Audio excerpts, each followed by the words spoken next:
Olá, fortes leitores! Vamos para mais uma dica de leitura. Sim, tem uma dica aqui super interessante. Este livro, olha aí bem. Tá vendo que ele é pequeno, fininho? Ele tem apenas 64 páginas. Dentro dessas 64 páginas, você vai descobrir um excelente conteúdo que vai te trazer uma extraordinária leitura e conhecimento, ensinamento, para que você não seja essa pessoa de Deus que faz coisas que desagradam a Deus. Sim. Por quê? Qual é o tema? Vamos lá. O tema do livro é: por que pessoas de Deus fazem coisas que desagradam a Deus? Tem um subtítulo aqui embaixo que tá assim, ó: Arme-se contra as ciladas do inimigo. É de Beth Mowray. Ó, aqui, ó, deixa eu colocar pra você aqui, pra você ver direitinho o livro. Pequenininho, ó. Tá vendo?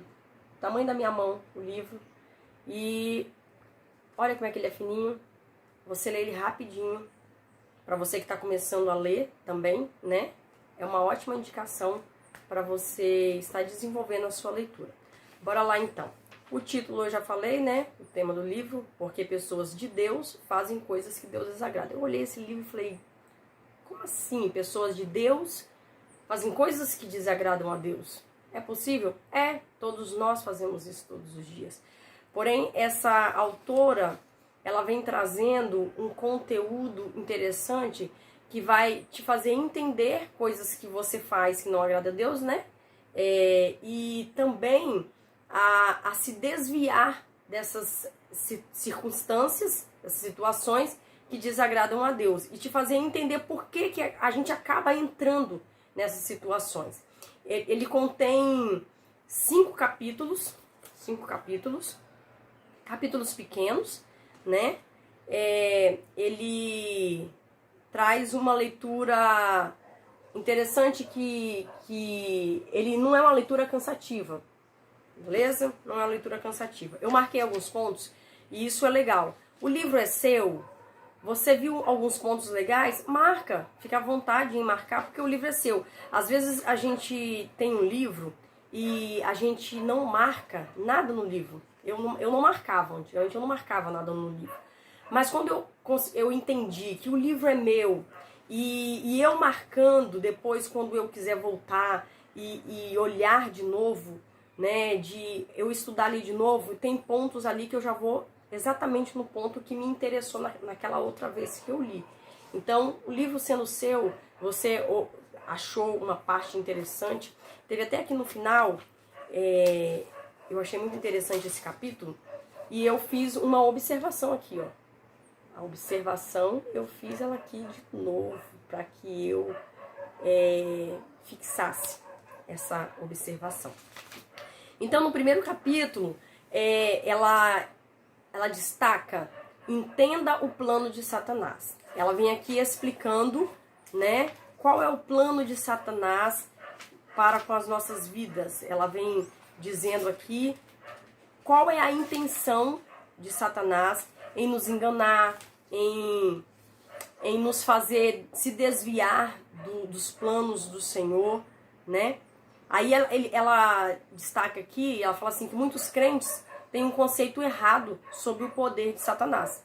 Pensam que ele pode ser algo, o poder de Satanás, pensa que o poder de Satanás pode ser comparado ou equivalente ao poder de Deus. Ela coloca esse destaque, que muitas pessoas pensam que o poder de Satanás pode ser comparado com o poder de Deus. Satanás pode ser bem mais poderoso pessoalmente e convincente do que muitos acreditam que ele seja. Mas precisamos tomar muito cuidado para não dar a ele mais crédito do que ele merece. Ele pode ser poderoso pessoalmente, muito poderoso, mas ela chama a atenção para que nós não demos tanto crédito a ele, que nós tenha a atenção de não dar ao inimigo o crédito que ele não tem, né? E às vezes acontece isso com o cristão que acaba se entregando às tentações do inimigo e se desvia do caminho do Senhor, dos pensamentos do Senhor, porque deu ao inimigo o crédito que ele não merece, o crédito que ele não merecia, certo? E aí no capítulo 2, na página 21, bora lá para o capítulo 2. Página 21, capítulo 2. Capítulo 2, conheça seus pontos fracos. Aqui a autora, ela vem nos chamando a atenção a nos atentarmos aos pontos fracos que nós temos e que o inimigo pode se aproveitar desses pontos fracos e introduzir a sua negatividade e nos fazer retroceder, né? Nos fazer coisas que desagradam ao Senhor, né? Aí no ponto 2, no capítulo 2, vamos destacar aqui 4 fraquezas. Ela cita 4 fraquezas específicas que nos deixam sujeitos aos ataques espirituais. Aí ela destaca aqui a ignorância, paixão espiritual que exceda o conhecimento bíblico e a falta de discernimento, a falta de autodiscernimento, 4 fraquezas que podem nos deixar vulneráveis aos ataques espirituais, no capítulo 2. E aí ela finaliza o capítulo 2, na qual eu grifei aqui, né, que eu achei importante, interessante, que ela diz assim: quando sabemos quais são os nossos pontos fracos, estamos mais preparados para sobreviver ao ataque. Então eu tenho que me atentar qual é o meu ponto fraco, de onde vem, né, os ataques, eu tenho que me atentar a isso. Não pense que um problema menor não irá explodir em maior, só porque nunca aconteceu antes. É exatamente o que o inimigo quer que pensemos. Nunca se esqueça de suas maquinações. Não tem nada que ele ame mais do que fornecer uma falsa sensação de segurança. Então nós temos que nos atentar a isso, né? Se identificar qual é o nosso ponto fraco e nos atentar a eles, para que o inimigo não tenha a habilidade de nos submeter a esses pontos fracos e nos pegar de surpresa nesses tais pontos fracos, né? No capítulo 3, ela vem destacando: ouça os avisos dos sedutores. Aqui ela vem falando sobre pessoas que deram seus depoimentos, né, que foram seduzidas por Satanás, né, e que foram não entenderam a sua fraqueza e acabaram se entregando e foram seduzidos. E aí ela destaca aqui: aqueles que são seduzidos a fazer coisas que não agradam a Deus, depois de viverem vidas dedicadas, têm muito em comum com 10 afirmações. Ela vem trazendo 10 afirmações que nos faz entender como que essas pessoas foram seduzidas pelos ataques do inimigo. Não vou destacar porque são 10, são muitas. Agora bora lá pro capítulo 4. Saiba que Deus está no controle, na página 43. Você vai gostar de ler esse livro. Saiba que Deus está no controle. Ela cita aqui a vida de Pedro, né? Ela cita a vida de Pedro aqui. E tem uma parte que ela diz assim: Pedro era um sincero seguidor de Jesus que abandonou emprego e família para seguir a Cristo. Mas sua personalidade precisava ser trabalhada. Então, Deus, quando ele cria circunstância, ele permite circunstância para que ele trabalhe em nós, né? Pedro, ele foi escolhido, ele foi separado, ele foi um seguidor sincero diante de Jesus, né? Com Jesus. Mas a personalidade de Pedro precisava ser trabalhada. Então, Jesus permitiu que algumas circunstâncias, algumas situações acontecessem com Pedro para que Jesus trabalhasse a personalidade de Pedro. Só que um detalhe aqui que eu destaquei, aqui nesse capítulo, Satanás, para lançar um ataque de grande escala contra um fiel de Cristo, precisa conseguir autorização.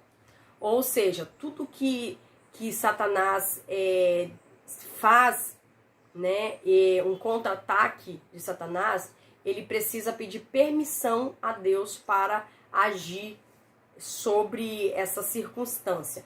Então, por que Deus permite um devoto sincero, um cristão, né, que segue, que serve ao Senhor, por que Deus permite que ele seja pego na armadilha da sedução demoníaca?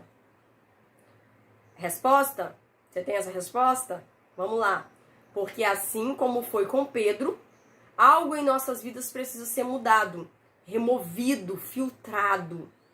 E o encontro intenso com o reino do inferno é a melhor forma. Às vezes, Deus usa esse contato, né, com o inimigo para que nós sejamos filtrados, nós sejamos mudados e nós sejamos transformados. Então é por isso que Deus permite certas afrontas, certas circunstâncias que vêm da parte do inimigo. E agora, no capítulo 5, um capítulo muito interessante, que diz: aprenda os passos da reconciliação. A autora, ela destaca aqui que é necessário que haja um período de reconciliação. E nesse período de reconciliação é preciso ter a desintoxicação, a desprogramação e a reprogramação. Saber voltar com segurança aos braços de Deus é uma das lições mais importantes em nossa discussão sobre como se armar contra os planos de Deus. Nós precisamos entender que chegou a hora de voltar aos braços de Deus. Nós precisamos entender que voltar aos braços de Deus é o lugar mais seguro na qual nós temos no momento para tais ataques do inimigo. Aí ela vem aqui explicando, né, os passos para a desintoxicação. Ela aponta alguns itens, né? Ela dá dicas para essa desintoxicação. Por exemplo, humilhar-se, pedir perdão é uma. Arrepender-se dos seus pecados, 2. 3. Confie em Deus, não nos seus sentimentos. Confiar naquilo que é verdade e não naquilo que nós sentimos. Eu achei muito interessante, eu grifei aqui essa parte. Às vezes, corações seduzidos ficam tão desfigurados pelas mentiras do inimigo que os sentimentos que eles refletem não podem ser confiáveis. Satanás sabe que é da natureza humana agir a partir do que sentimos ao invés do que sabemos. Às vezes nós temos convicção de uma verdade, nós sabemos do que é verdade, mas nós damos vazão àquilo que sentimos. E no momento de desespero, no momento que sentimos desabrigados, no momento que sentimos desprezados, entristecidos, aí a gente passa a agir conforme aquilo que sentimos e não conforme aquilo que acreditamos. E o 4, né, o destaque 4 que ela dá é: descanse na misericórdia de Deus. Aí vamos para a conclusão. Foi aqui que eu marquei, que eu destaquei e fiz de novo aqui, coloquei os papelzinho colorido e escrevi, né? Passos para a reconciliação: desintoxicar, desprogramar e reprogramar. Conclusão: o caminho de volta para Deus. Aqui ela fala sobre o retornar para Deus. E aqui ela nos tranquiliza.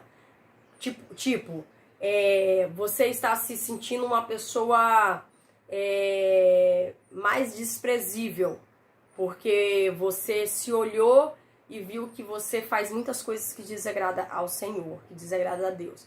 Mas fica tranquilo, você não é a única pessoa. Estamos juntos nessa, né?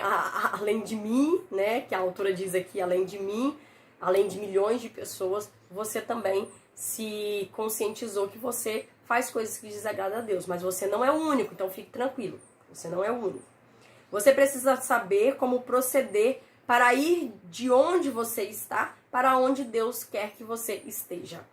Esse é o ponto que ela destaca, que eu também destaquei aqui, né? Que nós precisamos entender, saber que precisamos voltar e identificar, né? E saber como proceder. Como que eu saio daqui, aonde eu estou, e retorno exatamente para onde Deus quer que eu esteja, que é no centro da vontade dele. E aí ela finaliza, né, dizendo que Deus, ele é poderoso para nos ajudar, ele está disponível a nos ajudar sempre. Deus já se comprometeu conosco, né? Ela vem aqui destacando, né, e nos lembrando que houve uma aliança. Deus fez uma aliança por meio de Jesus Cristo, uma aliança de sangue por meio de Jesus Cristo, e ele não vai nos esquecer ou nos abandonar nunca, mesmo que às vezes nós fazemos ou agimos de forma que desagrada a Deus, mas Deus é o mais interessado em nos trazer de volta ao centro da vontade dele. Então aqui está um livro top, um livro excelente para você ler e se descobrir, né, e entender, se achar, né, e começar a identificar quais são as suas fraquezas e voltar ao centro da vontade do Senhor. Se fortalecer com as coisas que são verdades, não se deixar levar pelos sentimentos que você está sentindo no momento.